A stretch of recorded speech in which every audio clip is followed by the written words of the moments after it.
And now to a story coming from Texas where a judge halted construction of the Keystone XL pipeline. A Texas landowner named Michael Bishop filed a lawsuit against TransCanada. That's the company building the pipeline from Alberta, Canada, down to the Gulf of Mexico. Well, the pipeline would transfer tar sands, but Bishop said that TransCanada lied to him and other landowners when they said the pipeline would transport crude oil. Tar sands, however, are solids. Bishop is also worried the pipeline will contaminate his land. Well, a Texas county court judge signed a 2-week injunction that will halt work on Bishop's property. It went into effect yesterday. But on December 19th, when the injunction ends, what will happen to the pipeline then? Well, RT has reported that TransCanada isn't the only one with a stake in the pipeline. Susan Rice, current ambassador to the UN and possibly the next Secretary of State, has between $300,000 and $600,000 worth of investments in TransCanada. That's in addition to other tar sand companies and Canadian banks. TransCanada, though, has more than Susan Rice. The Canadian company, contributed over $112,000 in the U.S. 2012 election cycle. And as you can see, both Barack Obama and Mitt Romney were among the top recipients. So if you follow the money, is there a bleak future for Michael Bishop and others challenging the Keystone XL pipeline? I'm joined now by investigative journalist Greg Palast. Nice to see you there, Greg. Glad to see you. So this is only temporary. It's a temporary injunction that the judge granted. What happens next? Well, according to Mayan calendar, it will be permanent because the world will end today about midnight. But if that doesn't happen, I expect that it's going to be a tough time. Or it's going to be a tough time for the XL pipeline because the complaint says something interesting. It says, look, this is supposed to be crude oil, and it's not. It's glop. It's pretty hard to call tar sands oil. It's really asphalt. It's just that it's been melted. It's as if you took your street and melted it down, and as soon as it hits cooler air, it becomes solid. This is junk and gunk, and so I think that this is just the beginning for the XL pipeline. But the real power here, and the real danger, the real political force here are the Koch brothers, who are not the owners of the pipeline, they're not the owners of the oil, but they are the intended recipients of the oil. This is very, very important to their refineries on the Texas Gulf Coast.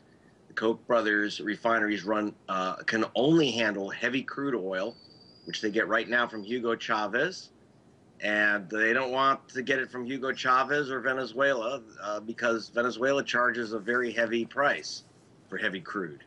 So this is all about the money, and it's all about the Koch brothers, and that's the real story here. And you know, we did break down there Susan Rice among them, public officials that have a stake over this pipeline. So do people like Bishop's really stand a chance when they're up against a lot of these people, big players in the public sector, also apparently having a stake in this? Well, sure. I mean, every major movement, environmental action, has always been against the big boys and the big oil companies, and sometimes the people win, the environment wins. You know, Mother Nature has a fairly good track record in court, and so it's not a locked deal here, because it won't be just Bishop. Once he wins his injunction, this could open the door to a whole bunch of other landowners saying, hey, wait a minute. Doesn't this threaten the property, my property, by running this glop through the pipeline? It's not the usual Texas tea that's coming through. It's not crude. It is kind of lewd oil. It's really nasty, gloppy stuff. And if this pipe breaks, they've got they'll have a really big problem. So I don't think that that's a locked deal, even after all, whether it's Susan Rice or Hillary Clinton. There is pretty much a feeling within the State Department that we ought to let this through. And, you know, the reason why, one of the reasons cited for building this pipeline, a lot of talk about energy independence. Do you think that this pipeline will lead the United States to energy independence? You know, the idea is crazy because, remember, I said that the oil ends up on the Gulf Coast of Texas. at the Valero and Sunoco refineries, now owned by Koch Oil, the Koch brothers. And that oil will be refined, and the gasoline will be sent to the Caribbean, where it fetches a much higher price than in the U.S. I mean, if the idea were energy independence, you wouldn't have to run a pipeline, slash it across the entire continental United States from Canada to the Gulf Coast. You would move that oil into the upper Midwest, where we do need crude oil for heating. This is not for the U.S. It's not make us energy independent. It's all about making money for the Koch brothers. All right. And I mean, as we've seen, this pipeline has proven to be very controversial. And this isn't the first legal battle that we've seen regarding the Keystone pipeline. Can you just kind of go over some of the other precedents, what led up to today? Well, we started out with the fact that it's international. It doesn't go through the normal process of being reviewed by the Environmental Protection Agency, but rather by the State Department, and the State Department gave it a green light.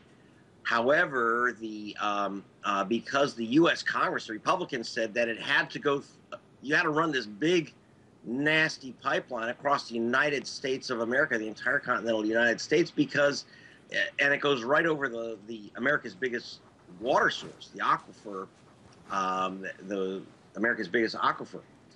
Because of that, the Obama administration said, well, we need environmental review, which you do with any big project. But the Republican Congress said, in order to approve the pipeline, Obama would have to waive any environmental review. Well, the guy's running for re-election, and he's not politically suicidal, so he said, I will not approve it under those conditions. That held it up. Republicans overreached, and people want oil, but we know that right now, the CIA long-term analysis is that without the Canadian oil, the U.S. already will be in surplus, because in North Dakota and elsewhere, we have a tremendous amount of shale oil, oil out of the shale. All right. Certainly, we can keep this conversation going. Unfortunately, we are out of time. Mr. Palast, appreciate you coming on. That was investigative journalist Greg Palast.